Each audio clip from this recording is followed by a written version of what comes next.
4 Edites contra mim. Já não basta uma, 4? Vamos ver.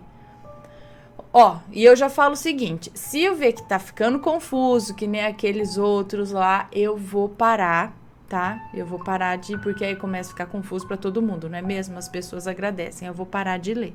Mas vamos lá. Olá, Ana, me chamo fulana, tenho 19 anos e moro em Recife, Pernambuco. O relato que vou contar aconteceu com a minha prima. Os nomes estão trocados? Espero que sim, né? Senão não vou nem conseguir ler.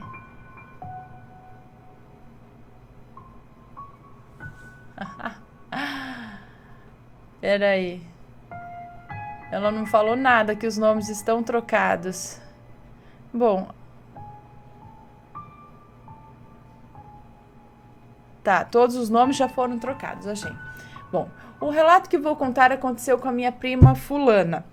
Na verdade, ainda acontece, desde o ano passado. Todos os nomes já foram trocados, então pode ler tranquilamente. Confesso que tivemos dificuldade para encontrar 4 nomes para as edites do relato, mas achamos necessário para não ficar tão confuso. A partir de agora, são palavras dela. Então tá, agora é a prima dela contando. Tudo começou no ano de 2016. Eu estava no 4º período do curso de medicina de uma faculdade aqui. O ano letivo estava começando e em um trabalho em grupo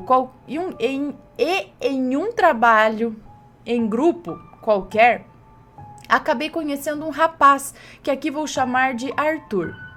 Ele estava no mesmo período que eu e por coincidência tínhamos aula juntos a semana toda.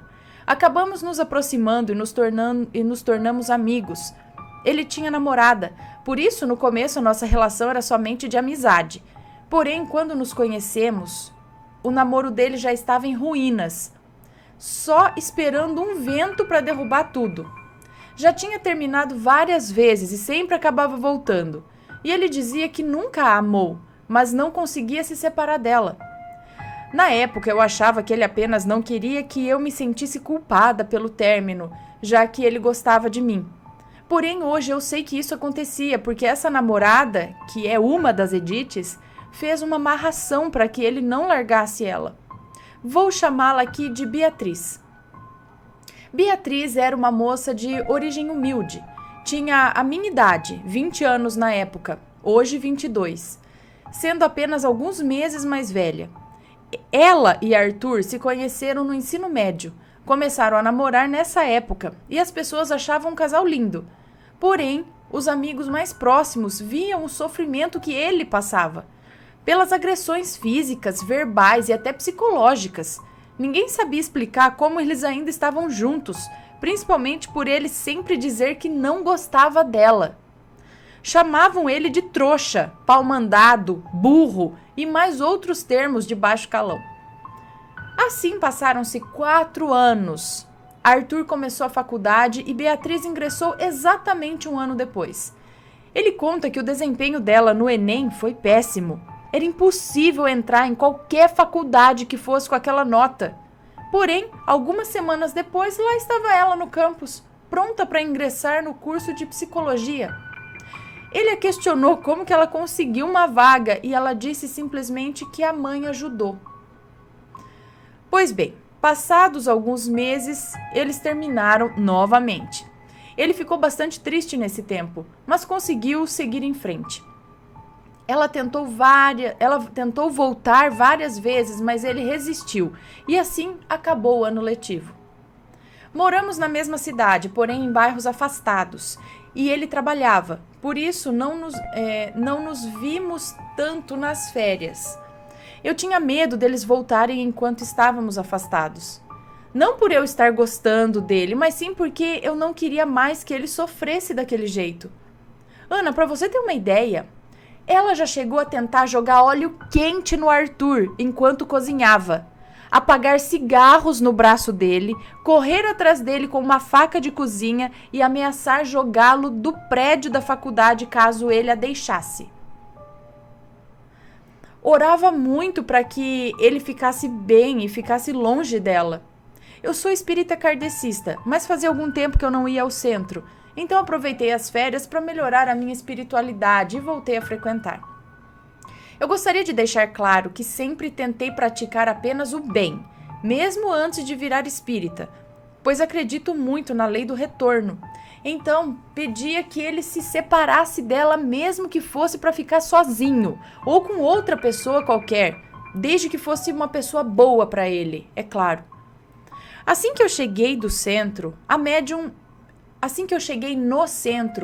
médium me olhou com uma cara estranha e quando chegou a minha vez, ela disse que havia algo como uma sombra me seguindo e tentando sugar minha energia, mas que não estava conseguindo, pois eu era muito protegida e forte.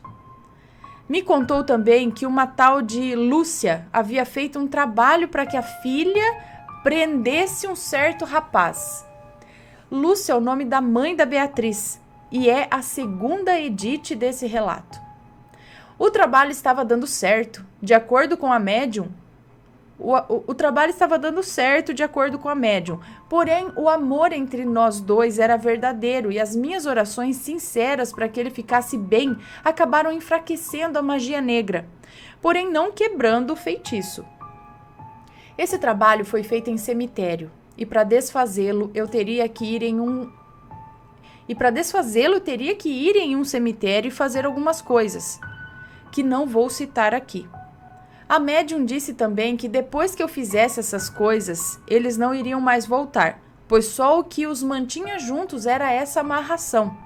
Não havia amor nem desejo. Falou que nós ficaríamos juntos, mas muitas coisas ainda iriam acontecer. Porém, eu não deveria desistir. Saí de lá com um pouco de medo dessas coisas que me foram faladas e passei a orar mais ainda. Eu desfiz o trabalho no cemitério e continuei pedindo proteção para mim e para o Arthur. Falávamos o dia todo pelo WhatsApp e ele parecia cada vez mais animado. O ano letivo começou e ele havia cortado totalmente os laços com a Beatriz. Então começamos a ficar. Esperamos alguns meses para assumir isso publicamente, pois a família dele não apoiava o término, já que na frente deles ela era uma moça muito boa e muito meiga. Para ajudar a se acostumarem com a ideia, começamos devagar, mencionando o outro em comentários simples com os familiares, depois falando mais alguns detalhes e depois postando fotos no Instagram. Desde o término dele, uma de suas tias, Maria Catarina, a terceira Edith da história, começou a implicar. Dizia que eles deveriam voltar, que eu era só um brinquedo que ele estava usando para não voltar e parecer durão, que nunca íamos ser felizes, que eu era uma vagabunda que roubava o homem dos outros e coisa assim. Ela vivia grudada com a Beatriz e só falava dela.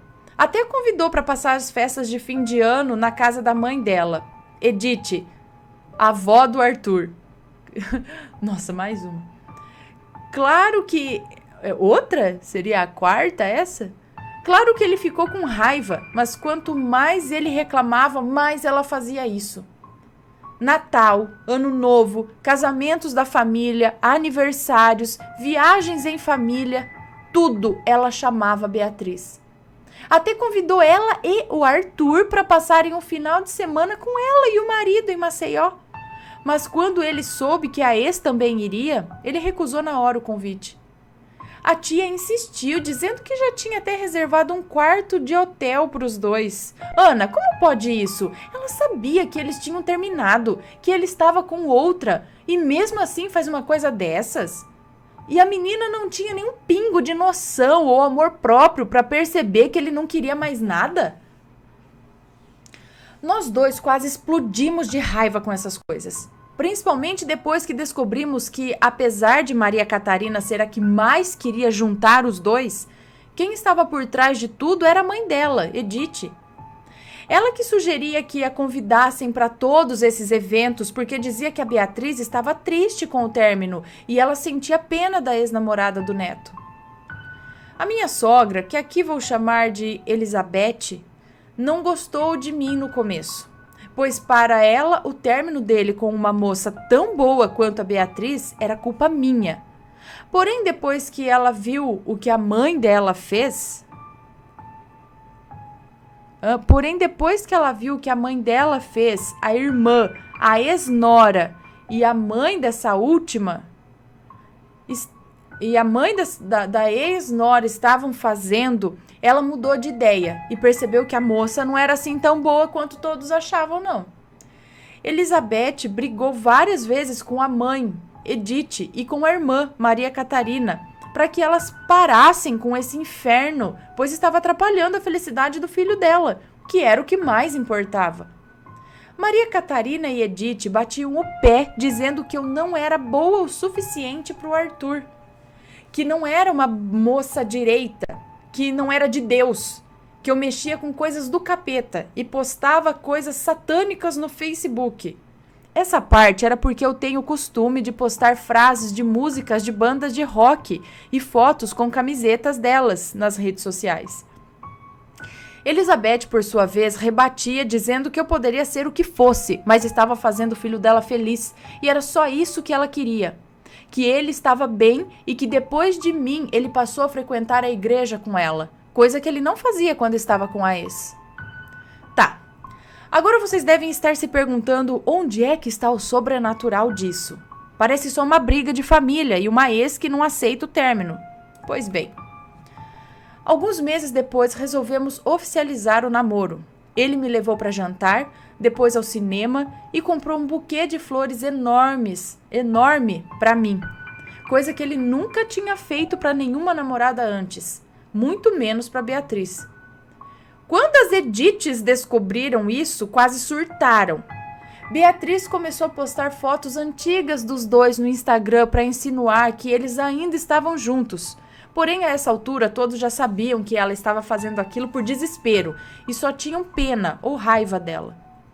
Com esses meses que passamos juntos, fui fazendo amizade com os amigos dele e com a família. E todos acabaram gostando de mim. Eu sempre fui gentil com todos. E isso acabava atraindo as pessoas. Então, logo já fui considerada da família e inserida no seu círculo social como se já conhecesse todos há anos. Claro que a Edith e a Maria Catarina não me consideravam da família, muito menos gostavam de mim. Então, logo depois de assumirmos, ambas começaram a fazer pressão psicológica para que eu desistisse do Arthur. Claro que eu não cedi. Então elas, junto com a Beatriz e a Lúcia, fizeram um trabalho para nos afastar. Não, vários. Lá no centro, ia ao centro pelo menos 2 vezes por mês e lá me informavam sempre desses trabalhos. Diziam que era magia forte, mas que de jeito nenhum aquilo conseguia me atingir, pois o meu avô, que faleceu quando eu era pequena, não permitia que mal nenhum me atacasse. E ele tinha sido um homem muito bom na terra, por isso a sua proteção era tão poderosa. Arthur era mais prejudicado e ele sempre acabava ficando doente ou no mínimo irritadiço, sempre brigando comigo pelos motivos mais bobos. Vendo que não conseguiriam nos afastar, as Ediths começaram a fazer trabalhos para acabar com a minha vida. Inicialmente, Maria Catarina e Edith começaram a me presentear com chocolates. Primeiro eram chocolates simples, pequenos. Depois algumas barras com o meu nome escrito em chocolate branco. Até uma caixa de chocolates da Alice no País das Maravilhas, por causa do nome, elas me deram. Mas eu era formada em 5 anos de canal assombrado e tinha o olho bem aberto em relação a presentes, principalmente comida. Isso aí, galera aprendendo aí, ó. Por isso aceitava todos por educação, mas eu sempre jogava fora. Chegou um ponto em que elas iam até a casa da minha sogra quando eu estava lá e levavam chocolates. Todos normais. Mas o meu sempre era algum com embalagem azul, como o vestido da Alice no País das Maravilhas. Era o único dessa cor. E sempre recebia com a frase, esse é especialmente para você. Eu acho que isso é uma coisa que tem que ser dita também nesses trabalhos, eu não sei, porque é recorrente também a pessoa entregar e falar, esse é especialmente para você, ou foi feito especialmente para você, ou tá escrito especialmente para você. Então, quando for especialmente para você, você já não come, tá? Bom, A hora que a judiação, a hora que a pessoa trouxer um presente de coração e falar, eu mandei fazer especialmente pra você. Obrigada. Tadinha, às vezes não é, tá, gente? Bom, às vezes é. Esse é especialmente pra você. Vendo que aquilo não daria certo, pois eu nunca comia, elas me presentearam com um livro da Alice no País das Maravilhas, no meu aniversário. Livro esse que eu joguei fora, apesar de amar a história e sonhar desde pequena em ganhar um livro desses. Até a Beatriz um dia veio até mim na faculdade e do nada me presenteou com um batom. Tola foi ela de achar que eu usaria. A primeira lata de lixo que eu achei foi o destino dele. Eu nem abri. Bom, passou. Achei que elas tivessem desistido, mas depois de alguns meses comecei a passar mal. Eu tinha febre, vomitava com frequência, não conseguia comer, me sentia fraca e quase não conseguia levantar. Fui a vários médicos, mas nenhum soube dizer o que eu tinha. Isso também é recorrente, viu, gente? Começar com vômito. Não, primeiro vá no médico, olha lá. Mas acontece o quê? Febre, vômito, não consegue comer, as coisas não param no estômago, fraqueza. E vai no médico, vai várias vezes, vários médicos, e eles não sabem dizer, porque às vezes acontecem esses sintomas e tem uma explicação, tem um sentido. Fala, não, você está assim, você está com isso, vamos tratar e aí melhora. Aí é simples, é um negócio realmente médico, né? Agora, se não melhora, faz tratamento, não melhora, vai no médico, o médico não sabe o que é, faz exame, não sabe o que é, aí você já pode começar a desconfiar. Enfim, fui a vários médicos, mas nenhum soube dizer o que eu tinha. Os meus dentes começaram a doer incessantemente, apesar de não haver nenhum problema com eles. Eu fiz uma bateria de exames, incluindo raio-x da face, mas nada. Os dentes estavam perfeitos e clinicamente eu estava saudável. Eu perdi muito peso e precisei trancar a faculdade no 6º período porque eu não aguentava ficar em pé. Cheguei a pesar 35 quilos com 1,68 m de altura. Meu Deus! Gente, pra vocês terem uma ideinha, eu tenho 1,68 m de altura. E eu estou pesando 80 quilos. Ai, gente, estou tentando abaixar esse número, tá? Mas imagine 35 quilos. 35 quilos é quase Penélope. Não, Penélope mais 15 quilos. Meu Deus. Bom, eu estava só pele e osso. Para piorar, acabou aparecendo uma infecção no meu pé. Tomei vários remédios, mas nada. Ele vivia inchado, vermelho, dolorido. Os médicos diziam que não precisava amputar, mas também não sabiam como parar aquilo. Era muito estranho. Arthur não saiu do meu lado em nenhum momento. Ainda brigávamos por uma coisa ou outra, mas ele sempre estava lá. Comecei a ver sombras em toda a parte. Acordava sempre de manhã com as portas do guarda-roupa todas escancaradas. O chuveiro da minha suíte ligava sozinho e apareciam marcas no espelho assim que eu saía do banho, feitas pelo vapor, que diziam coisas como: "Oi, vamos te levar, estamos com saudades." Várias marcas de mãos apareciam na janela do meu quarto. Mas como se o meu quarto era no primeiro andar e a janela dava para a rua, sem varanda nem nada. Batidas podiam ser ouvidas durante a noite na porta do quarto. Batidas podiam ser ouvidas durante a noite na porta do guarda-roupas e no forro. Eu acendia a luz, olhava, mas não tinha nada lá. Ouvia várias vezes alguém chamando meu nome quando estava sozinha em casa e ouvia barulho de relógio. Tic-tac, tic-tac, tic-tac. Com o tempo, eu passei a ver um vulto pequeno e branco. É Alice no País das Maravilhas? Com o tempo, passei a ver um vulto pequeno e branco que pulava pelo chão como um coelho. Como a lebre branca da história. Eu era acordada várias vezes, de dia e de noite, com uma voz que dizia: "É tarde, é tarde, é tarde, muito tarde."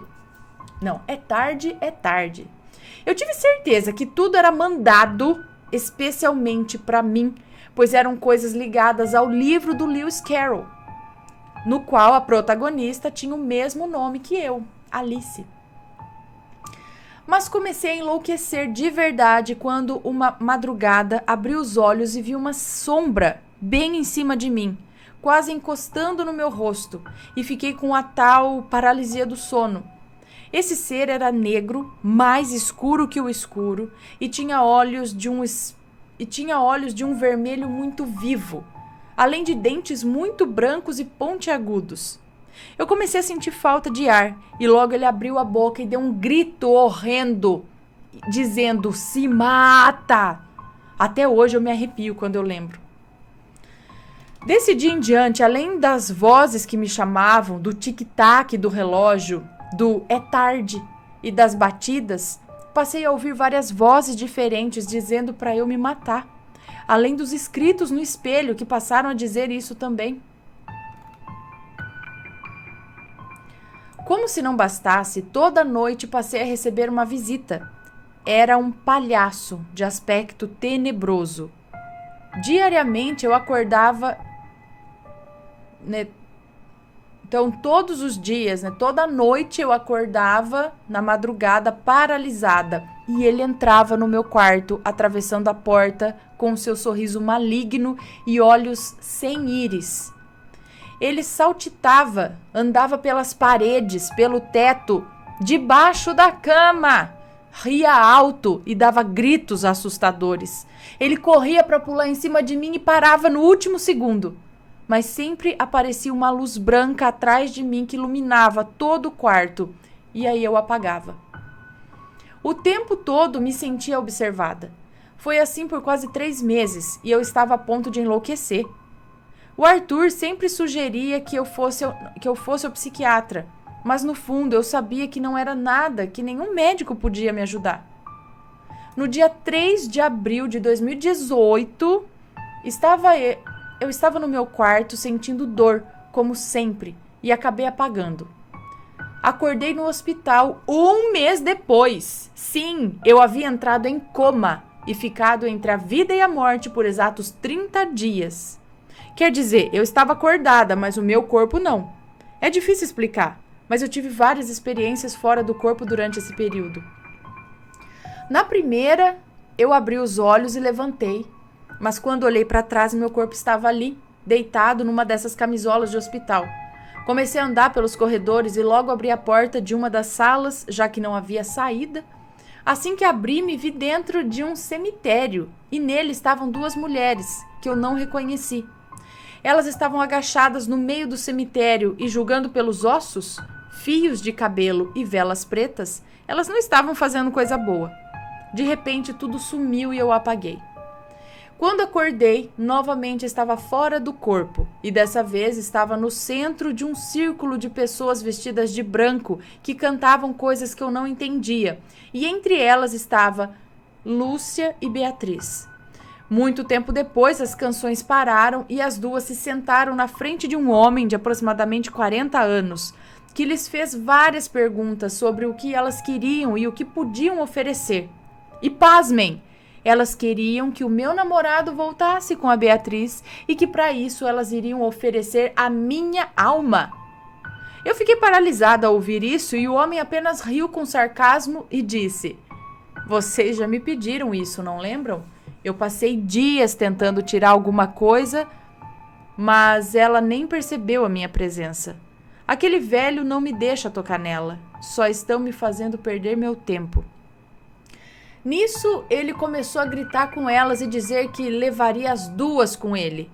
Ambas se encolheram e eu apaguei. Na terceira e última vez, abri a porta do quarto para dar de cara com um jardim todo florido. E se aproximando de mim, entre as flores, estava um homem de terno, sapatos e chapéu branco. Meus olhos se encheram de lágrimas quando reconheci o meu finado avô. Ele me abraçou com aquele toque que eu sentia tanta falta e me disse que eu tinha me saído muito bem, mas que havia chegado a minha hora. Eu levei um choque ao ouvir isso. Como assim a minha hora havia chegado? Eu só tinha 21 anos. Eu tinha um futuro inteiro pela frente. Chorei muito e pedi que ele me deixasse ficar, que não me levasse agora. Ele sorriu, colocou uma mão no meu rosto e disse: "Oh, minha netinha, eu protegi tanto você. Me desculpa por não ter sido o suficiente." E implorei que ele me deixasse ficar aqui e tivesse a chance de viver a vida que eu tanto tinha sonhado. Então ele suspirou, segurou minha mão e de repente estávamos em um cemitério, o mesmo da outra viagem astral, e lá havia um buraco no chão. Me aproximei e vi uma caixa, e peguei, e dentro dela havia o meu nome, vários fios de cabelo, terra e muito sangue. Olhei para o meu avô e ele disse que deveria destruir isso. E foi nesse momento que acordei do coma e descobri que, além de hemorragia, eu havia sofrido 3 paradas cardíacas e 2 respiratórias durante os dias que fiquei em coma, e era um milagre eu ter sobrevivido. Passei mais 2 semanas e meia internada e depois recebi alta, mas ainda mal. Os médicos me liberaram porque, mesmo com as hemorragias e as paradas cardíacas, não havia nenhum indício de outra doença, a não ser uma anemia leve. Mas hemorragia por conta de quê? Voltei para casa e logo em seguida liguei para a médium do centro. Ela veio até a minha casa e, sem eu precisar dizer uma palavra, contou tudo o que eu vi enquanto estava em coma. A visão do cemitério, da reunião na qual a minha alma foi oferecida e o encontro com o meu avô. Disse que ele a procurou em sonho e deu a exata localização do cemitério. Fomos lá juntas no dia seguinte, mesmo eu estando fraca, e desenterramos a caixa. Estava tudo exatamente igual ao que eu tinha visto. Meu nome, o sangue, a areia e os cabelos. Enquanto estávamos queimando tudo, apareceu um sapo enorme na nossa frente. Era um sapo bem gordo mesmo, e para nossa surpresa a boca dele estava costurada. Na hora, a médium pegou o sapo com as mãos, o que me fez quase vomitar de nojo, e retirou a costura da boca dele com uma tesourinha que ela carregava no chaveiro, e depois jogou no fogo também. Coitado do sapo. Pensei que a minha vida ia melhorar, mas não.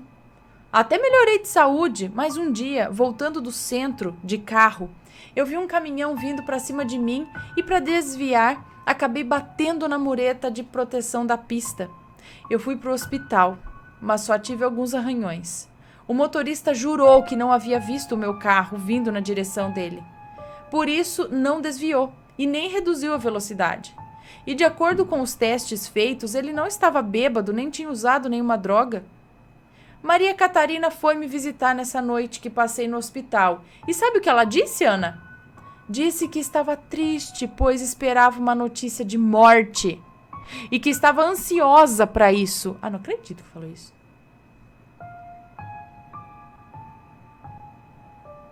E que estava ansiosa para isso, para que o sobrinho dela finalmente pudesse voltar para Beatriz. Eu fiquei furiosa e mandei ela embora na mesma hora. Ela foi com um sorriso debochado. Um detalhe, quando a polícia estava falando comigo, me perguntaram quem estava comigo no carro, pois algumas testemunhas disseram que viram um senhor de roupas brancas, parecendo ter uns 60 anos, do meu lado no carro. Eu disse que estava sozinha e eles tiveram que aceitar isso, já que, apesar dos testemunhos, quando o resgate chegou só havia eu no carro. E ainda disseram que eu poderia celebrar essa data como um 2º aniversário, pois eu nasci de novo. Na verdade, um 3º então, né? Segundo eles, era impossível alguém sair vivo de um acidente daqueles. Semanas depois, novamente no centro, me informaram que esse acidente foi fruto de um trabalho de Lúcia e Beatriz, que ainda tentavam acabar com a minha vida. Elas queriam o dinheiro da família do Arthur, por isso queriam matar apenas a mim, pois se ele morresse, a chance delas de mudar de vida iria embora com ele. Então era isso, ganância. Até o momento eu achava que era tudo por causa de um amor doentio, mas era ganância. A família do meu namorado sempre teve ótimas condições de vida, alto padrão, os pais são empresários do ramo imobiliário e sempre tiveram o melhor estilo de vida. Eu não sou rica, mas tenho uma vida bem confortável. Meu pai é cardiologista e a minha mãe veterinária. Porém, eu nunca gostei de depender de ninguém, nem deles. Eu sempre disse que queria estudar para ter um bom emprego e nunca precisar depender de homem nenhum. Fica o conselho para as mulheres que estão ouvindo esse relato também, viu? Então eu ficava pasma como elas eram capazes de fazer tudo isso, mas não eram capazes de trabalhar e conseguir seu próprio dinheiro. Pois é. Bom, isso aconteceu até junho desse ano. Em julho, as aulas voltaram. As aulas voltaram em julho? E eu retornei no 6º período, já que havia trancado a faculdade. Até hoje recebo indiretas de Edith e Maria Catarina, mas nada que ameace a minha vida. Já a Lúcia e Beatriz mudaram de tática. Agora Beatriz quer ser eu. Um certo dia passei por ela quando estava chegando e ela, que tinha cabelos longos e castanhos, estava com o cabelo curto, reto e com pontas pintadas de roxo, exatamente como o meu. Na hora percebi o que estava acontecendo. Passou de ganância para inveja. Recebi instruções no centro de que não deveria me vingar de nenhuma das 4, apenas seguir a minha vida. De tempos em tempos, recebo notícia de trabalhos feitos contra mim. Então, sempre estou gastando uma parte do meu tempo desfazendo esses trabalhos e orando por proteção. Até as pessoas do centro ficam espantadas em como a proteção do meu avô é forte, porque se não fosse ela, eu já estaria do outro lado há muito tempo. As coisas horríveis que me aconteceram no começo do ano, felizmente pararam após o coma, mas eu sei que ainda há muito a se fazer, pois as Ediths não desistiram. Eu só tenho pena do que vai acontecer com elas quando a lei do retorno chegar, pois o que você faz para os outros sempre volta 3 vezes pior para você. E esse foi o meu relato. Ficou meio longo, mas eu precisava contar para saber se alguém pode me dizer como acabar com isso, já que esse inferno não tem previsão de acabar. Beijos, amo seu canal e obrigada por ler meu relato. Um beijo para você. É continuar desse jeito mesmo, acho, né? Desfazendo e se protegendo. Até que o retorno aconteça. O tempo irá mostrar e dizer as consequências, né? Tudo tem consequência. Colher o que planta, essas coisas. Acredito que sim.